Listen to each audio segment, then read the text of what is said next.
এই তোমার গোছানো হয়েছে? হ্যাঁ আমি তো রেডি। তা বোরকা পরোনি তুমি?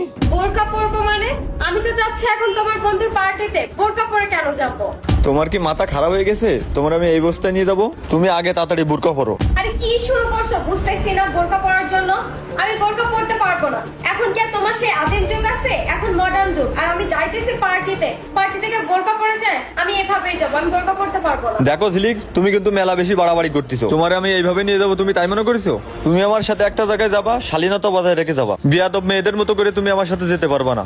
আর আমার কি মান সম্মান নেই, লজ্জা শরম নেই? তুমি যে আমার ঘরের বউ, তোমাকে আমি নির্লজ্জ বেহার মতো কিভাবে বাইরে বের করি? তোমাকে এই ড্রেসে নিয়ে গেলে কি আমার মান সম্মান থাকবে? কি বললে তুমি? আমাকে কোথাও নিয়ে গেলে তোমার মান সম্মান চলে যাবে? ও বুঝতে পারছি, এখন তো আমাকে আর ভালো লাগে না। এখন আমি কোথাও তোমার সাথে গেলে তোমার মান সম্মান চলে যাবে। বুঝতে পারছি, তুমি এখন আর আমাকে আগের মতো ভালোবাসো না। দেখো ঝিলিক, তুমি যেটা ভাবতেছো সেটা না, তুমি ভুল বুঝতেছো আমাকে। আমি তোমাকে অনেক বেশি ভালোবাসি, কিন্তু আমি তোমাকে এই ড্রেসে বাইরে নিয়ে যাব না। দেখো, তুমি যদি এইভাবে আমার সাথে যাও, আমি তোমাকে বাইরে নিয়ে যেতে পারবো না। আগে বোরকা পরবা, তারপরে আমার সাথে যাবা। ও বুঝতে পারছি, তুমি কিসের জন্য আমাকে বোরকা পরায় নিয়ে যাবা।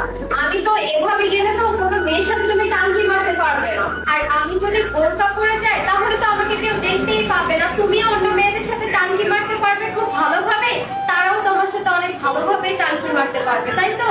আরে বাবারে, তুমি কেন বুঝতেছো না? তুমি আমার কথা মন দিয়ে শোনো। তুমি যদি এইভাবে যাও, অনেক লোকজন তোমার এই ড্রেস হবে দেখলে খারাপ নজরে তাকাবে। তোমার দিকে কেউ খারাপ দৃষ্টি দিলে আমার কি ভালো লাগবে? তুমি যেভাবে চলাফেরা করতে যাচ্ছ, এভাবে চলাফেরা করা একদমই ঠিক না। দেখো ঝিলিক, তোমার দিন দিন কিন্তু অধপতন হচ্ছে। তুমি যদি এইভাবে চলতে থাকো, তাহলে কিন্তু তোমার আমার সম্পর্ক টিকবে না। তুমি কেন পরপুরুষদের দেখানোর জন্য সাজুগুজু করবা?